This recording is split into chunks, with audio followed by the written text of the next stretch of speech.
Terima kasih waktu dan kesempatan yang diberikan kepada saya oleh Pak Ketua dalam membawa renungan penghiburan buat keluarga Bapak Aminah Zefan di tempat ini. Kiranya sekali lagi Tuhan Yesus senantiasa menghibur kita semua, terutama keluarga dan juga keluarga yang ada di Pulau Nias.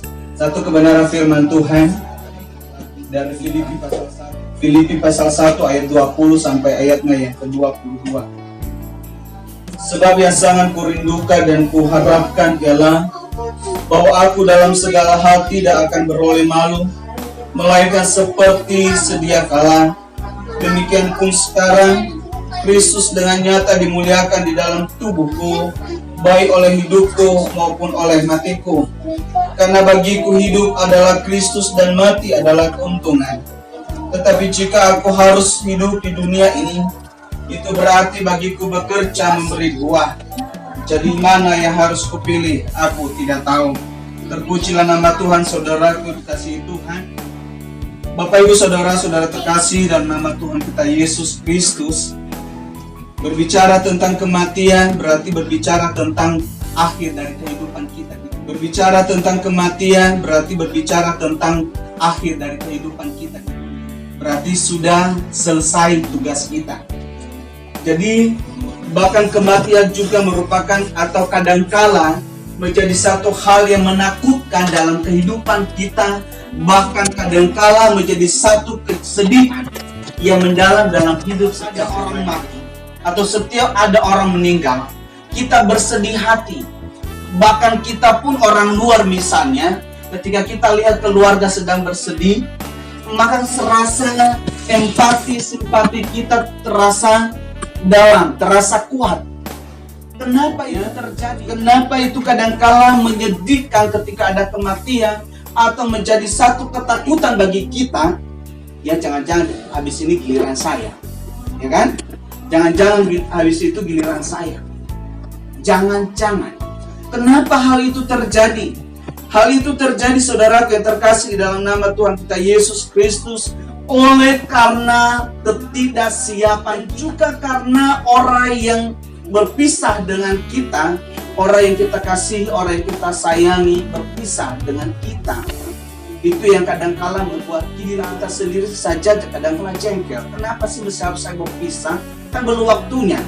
Kalau tadi Bapak Majevan berkata bahwa ini orang tua kami ini adalah orang tua yang luar biasa bagi kami.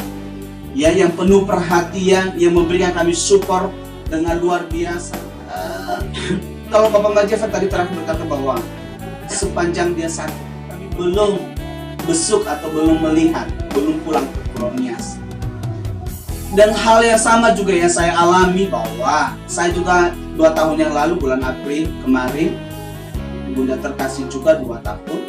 Seminggu sebelum dia meninggal juga ini, makanya ini kadangkala ada di dalam hati, kadangkala saudara cengennya saya sama Tuhan, rasa marahnya sama Tuhan. Lalu saya berkata, apa saya pantas marah sama Tuhan? Apa saya kecewa? Apa pantas kecewa sama Tuhan? Kenapa? Seminggu sebelum mama meninggal itu juga mama saya telepon. Nah, kalau ada duit, beli saya lauk. Beli saya lauk. Dan pas waktu itu juga saya tidak punya pegang duit sama sekali. Akhirnya waktu itu juga dengan terpaksa, ya walaupun tidak punya sebenarnya, ya saya masih harus cari tiket untuk besok pagi pergi. Ternyata dapat juga. Ya saya dapat juga. Jadi adalah benar bahwasanya bahwa suatu ketakutan bagi manusia kalau mendengar akan meninggal. Kenapa? Karena kurang persiapan. Andai kata kita penuh dengan persiapan, maka mendengar kata mati itu tidak pernah takut, tidak khawatir. Ya siapa aja. Sebenarnya orang mati itu tinggal giliran saja sebenarnya. Tinggal waktunya saja sebenarnya. Dia sudah selesai. Tinggal giliran kita nanti kapan Tuhan memanggil kita. Saudara yang dikasihi, itulah sebabnya satu kalimat bijak dari Mahatma Gandhi yang berbunyi demikian. Hiduplah seakan kamu mati esok hari, dan belajarlah seorang selamanya. Artinya bahwa dalam hidup ini marilah kita hidup manis di hadapan Tuhan. hidup kita hiduplah berlaku baik, karena besok kita akan mati. Ya. Dan dia teguh setia kepada Tuhan dan belajar memperbaiki diri, karena kita hidup untuk selama. Jadi kalau misalnya ada kata kita yang tahu bahwa Tuhan kasih tahu sama kita, hai Perianus, besok jam 12 kamu mati. Maka sudah pasti mulai malam hari ini saya berlomba-lomba untuk berbuat baik tentunya. Yang tadinya istri sama suami tidak akur, ya baiknya minta ampun. Yang tadinya ya sombong dengan tetangga, sekarang sudah menyapa dengan ramah, bahkan tunduk. Apalagi kita orang Nias, kan? Sukanya kalau misalnya lewat depan orang nunduk. Ya. Jadi saya berlomba-lomba supaya apa? Supaya saya mendapatkan keselamatan, supaya saya mendapatkan yang namanya mahkota kehidupan ini. Kematian adalah satu misteri, dan tidak ada satupun orang di dunia ini yang tahu kapan dia mati atau kapan dia meninggal. Ya, jadi Bapak Ibu saudara-saudara yang terkasih, itulah sebabnya Rasul Paulus juga memberitakan kepada kita satu kesaksian hidup yang luar biasa, yang baru saja kita baca tadi, yang memampukan kita untuk meneladani sebagai manusia. Saya bisa belajar kepada Rasul Paulus. Kenapa saya berkata bahwa sebagai manusia seutuhnya? Karena Rasul Paulus adalah manusia seutuhnya. Kalau kita berkata belajar kepada Yesus, kadang-kala kita beralibi, kan beda. Yesus kan Tuhan. Ini udah pastilah dia sempurna. Ya? Tetapi mari kita belajar. Ya, dalam Filipi 1 ayat 20 sampai ayat 22 yang baru saja kita baca tadi, memberikan kita satu pengertian sejati bahwa kehidupan orang percaya kepada Yesus yang pertama.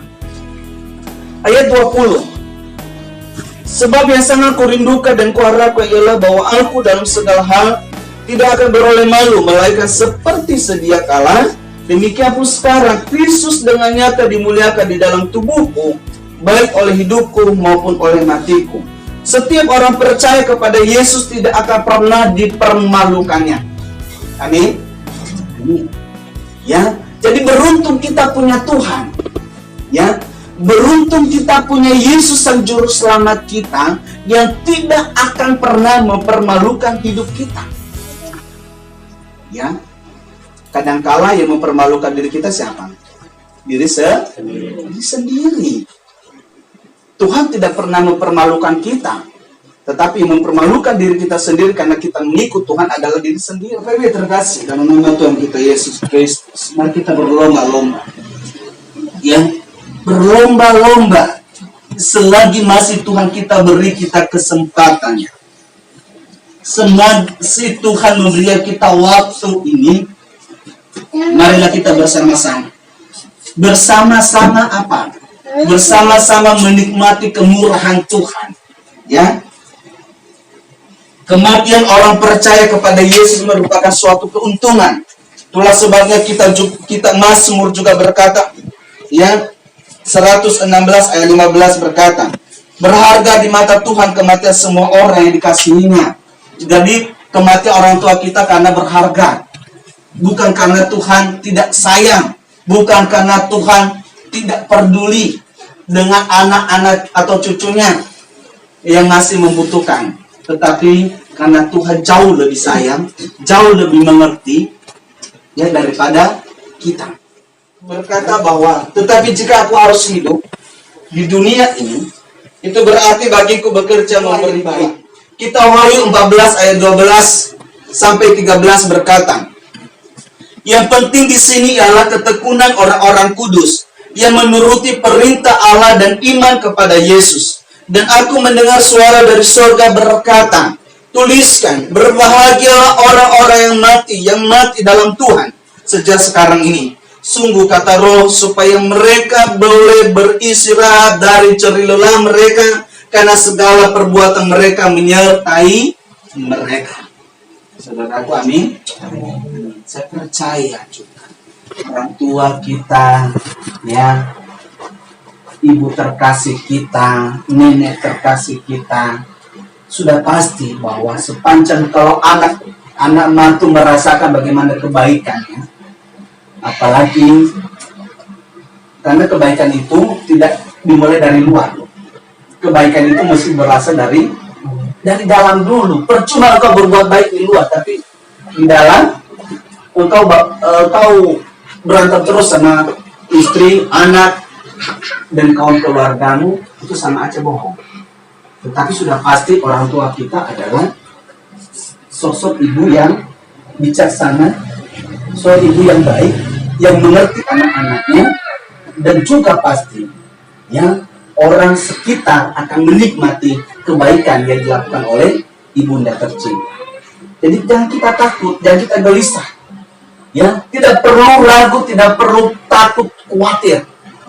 Ya, tidak perlu juga kita berkata, mama saya ingin masuk surga atau masuk neraka, itu urusannya Tuhan. Dan iman kita berkata bahwa setiap orang percaya yang meninggal berarti dia masuk surga. Itu iman kita. Jadi saudara dikasihi Tuhan, terutama dengan keluarga, bersedih itu memang wajarnya saja sebagai kita sebagai manusia. Yang wajar saja, masih kalau saya lihat Ibu Ina Zefan aja rasanya kuat gitu loh. Kalau saya belum tentu kuat, kenapa? Apalagi tidak pulang. Ini yang terakhir loh. Ini terakhir lihat wajahnya gitu. Tetapi kita percaya ketika Kristus ada di dalam hati kita, Yesus Roh Kudus ada di dalam hati kita, maka walaupun kita nggak ketemu orang tua kita sekarang yang terakhir, kita percaya nanti kelak di surga kita akan ketemu, walaupun tidak dalam status kasih. Sekarang merupakan tugas dan tanggung jawab kita juga yang masih hidup, ya, tanggung jawab pribadi lepas pribadi kita untuk senantiasa memelihara iman kepada Yesus Kristus sampai Tuhan menjemput kita.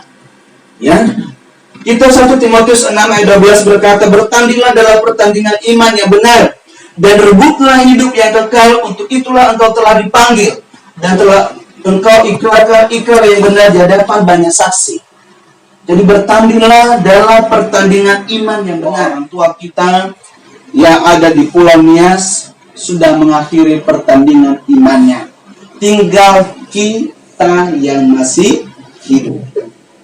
Sekarang berlomba dalam pertandingan iman. Jangan sampai iman kita kendor. Jangan sampai kita kendor dalam iman kita. Dan jangan sesekali kita berikan satu kesempatan kepada si iblis. Ya, walaupun dibentangkan, dikasih pakai toa, pakai pembesar suara, barangkali dikasih di telinganya, tidak bakal dengar. Tetapi firman itu berlaku kepada kita yang masih bernafas. Tercinta boleh pulang dengan tenang, tanpa beban. Ya, dan untuk keluarga besar, baik keluarga di tempat ini, keluarga di Pulau Nias yang saat ini sedang berkabut, kita percaya semua lewat doa kita yang mereka akan dihiburkan dan dikuatkan. Kiranya Tuhan memberkati kita semua. Kembali kita